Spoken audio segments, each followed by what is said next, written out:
Yo guys, what's up? You're watching Jay's Garage. Today we're looking at the 35-inch Nitto Trail Grappler side-by-side tire. Let's go ahead and check these things out.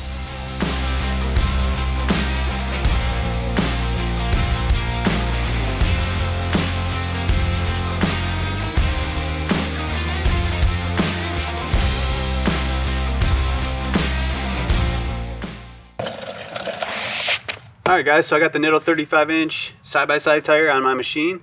The machine was tied up for about a month and a half where I couldn't put these tires on because I was held up for some warranty work. More on that in another video.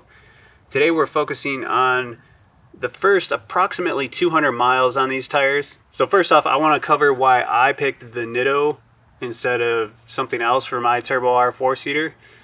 One of the reasons is I've been kind of following this tire over the years, not in the 35 because the 35 just came out a month or two ago, whatever it was. But I've been following like the 32s and the 35s, and I was pretty impressed by the capabilities in the rocks. And ultimately this tire is designed to be a King of the Hammers type competitive tire. So I was very interested in it. What tires was I cross-shopping? I was looking primarily, if I didn't get these, I was more than likely going to get the Rockzillas, because from my following of the Rockzilla, there's just no alternative that is as good as that tire as far as tackling rocky trails. I know that I want to do that with this machine eventually, so I wanted a tire that was capable, a very trail capable tire, especially on the rock. Now, the Nitto, from what I have gathered, seems to be pretty close to the Rockzilla in the rocks. Of course, there was never a 35 to compare to a 35-inch Rockzilla, but at least what I've seen in other sizes, it was quite impressive. And one of the ideas that I had about this tire is that it would potentially steer a bit better than a Rockzilla and handle better in non-rock crawling specific scenarios. I wanted a tire that, you know, I could go fast on, I could corner good on, and ultimately do good on the gnarliest of trails. I think that this tire is going to be up to the job. It'll be interesting to see over time. All right, so if you're looking for more of a rock crawling review on this tire, I don't have that for you yet. You might have to check elsewhere for that. What I can tell you is that I will be getting on the rocks with this tire, so look forward to that future video. So far, I've been mostly using these tires for approximately 200 miles at the local ATV park near me, which is Busco Beach. It's mostly known as a mud park, but there is a lot of sand and open areas out there where you can have a pretty good time on these machines. For me, that park is only 20 minutes away, so I've been spending a good amount of time there familiarizing myself with this machine and just enjoying it locally. I do have ambitions to explore other off-road parks and certainly look forward to getting those machines out to those parks. Now, like I say, I cross-shopped this tire with the Maxxis Rockzilla. That tire was at the very top of my list until I found out that this 35 was going to come out around the time that I happen to be shopping for tires anyway. So I was pretty excited. I have had a good experience with Nitto tires on my trucks in the past and look forward to trying them on my side-by-side. It shares a lot in common with the 40-inch Nitto Trail Grappler. It's a very similar compound, if not the same compound. A lot of the sidewall tread design is similar from that tire. Nitto did not necessarily copy and paste this tire from that larger truck tire, but they took a lot of what they know from that and made a side-by-side specific tire. Now, this tire does run a little bit narrow. It is a 950 wide tire, but I believe the tread portion is only like 6 or 7 inches. We could throw a measuring tape on that here shortly. So it is narrow, which there's pros and cons to a narrow tire. One of the advantages is cornering response, and that was something that I was interested in testing. One thing to note over the stock tires is the stock tires on this machine are pretty garbage. They're not very strong. I had 300 miles on mine, and I had lots of areas where the tread was literally tearing. There was many cuts at the base of the tread knobbies, and I just didn't have much faith in that tire and the sidewall strength, and really could not wait to get those tires off. The Nittos have a pretty strong sidewall from what I can tell. We'll only know from further testing, but I really wanted a tire that was going to get me through some gnarly terrain and that I wouldn't have to sweat puncturing a sidewall. You know, any tire can be damaged, but if you can reduce those sidewall punctures and avoid the annoyance of a flat on the trail, that's just what you want. Why was I stuck between the Nitto and the Maxxis Rockzilla?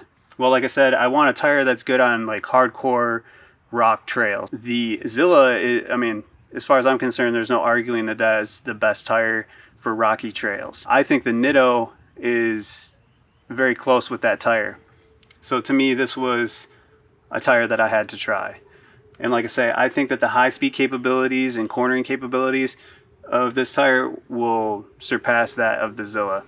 It'll be interesting to see how they compare. I would like to find somebody to ride with that does have Zillas so that, you know, we can see how they work. Now, one thing to note is the factory tire size on the Turbo R and the Pro R is a 32 inch. It is a 10 inch wide tire. This is a 9.5 inch wide tire. I will say the factory tires do look a lot wider than these. It's not even just because these are taller 35 inch tires. They're just a narrower design tire. So if you're looking for the ultimate in contact patch, these wouldn't be the tires that you're looking for. Now this tire is, you know, roughly 3 inches bigger than a factory tire. At the same tire pressure, the stock, which is like 15 psi right now, these are about 33.5 inches. And at 15 pounds on the stock tires, I was at, I believe it was 31 inches exactly. So it's not quite a 3 inch gain, it's like a 2.5 inch tire height gain. When these were at like 20 plus psi, they measured about 34 inches. And I believe when they were unmounted, I got a 34 inch measurement on them as well. So if you're looking for a larger 35, these might not be it. But in my opinion, these are a good fit for the machine. I really don't necessarily need them to be any bigger. You will pick up about 18 pounds of mass switching to this Nitto 35 over the stock 32 Maxxis Fury tires or whatever they're called. The factory wheel is a very lightweight wheel. This is about a 13-pound wheel. This whole setup from my bathroom scale measurement is like 70 pounds and it was like 52 for the stock complete wheel and tire combination. So the Nitto side-by-side tire seems like a fairly tame tire, but it actually has pretty good tread block spacing and it has a whole lot of staggered knobbies here on the sidewall that should give it a lot of sidewall bite and overall durability. So far, I'm really pleased with the way these tires look on the machine. I'm really pleased with the way they fit the factory wheel, the way the factory wheel offset fits this tire on the machine.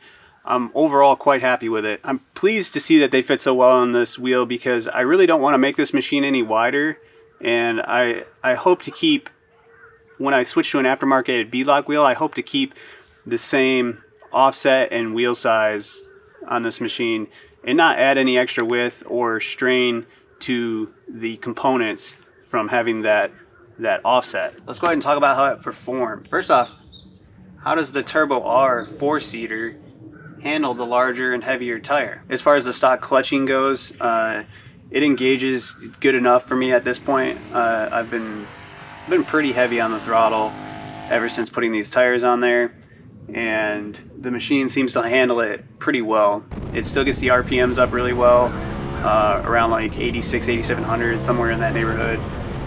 And it still seems quite responsive. I don't really feel like I took much of a hit in power. I am sure there is something to gain from clutching, and I'll probably be looking into that in the near future. But as far as just throwing these on a stock machine and ripping it, I would say that they work quite well, power and clutching wise. And especially in the low gear on this machine, it's one of the lowest gears, if not the lowest, that Polaris has ever included on a machine on one of their RZRs. In low gear, there's plenty of gearing for the tires, in my opinion, and I'm quite satisfied overall. I'm just glad that they work without needing some clutching immediately, but we'll be exploring that more in the future. Now, as far as ride quality, I initially got these tires out and was riding around at like 20 psi, and at that tire pressure, I felt like I could feel the little bit more rigid sidewall design of this tire, and you know, I was maybe feeling some of the smaller stuff a little bit more, but also because of the diameter of the tire, it was going over some of the larger things a little bit better. It was kind of a wash there. Now, when I put them down to 15 psi, I started getting much better sand traction, a lot of stability was still retained by running 15 psi even on this 4-seater. And really at 15 psi, these tires ride great.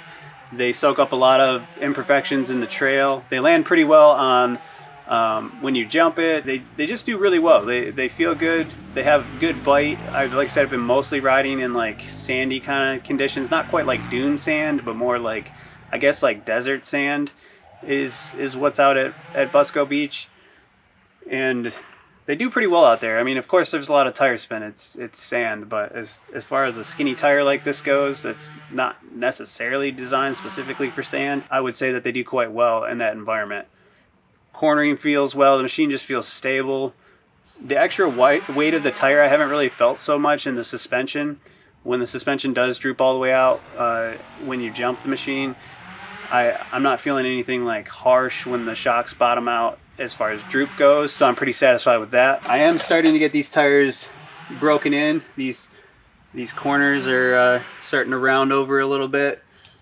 I wouldn't say that they're quite broken in all the way yet, but we're getting there. a lot of spin in the tires at Busco, a lot of sliding, and they're definitely getting some wear that should get them in the right direction as far as breaking them in. So the machine still feels quite quick, despite adding 18 pounds per corner and roughly 3 inches in tire diameter.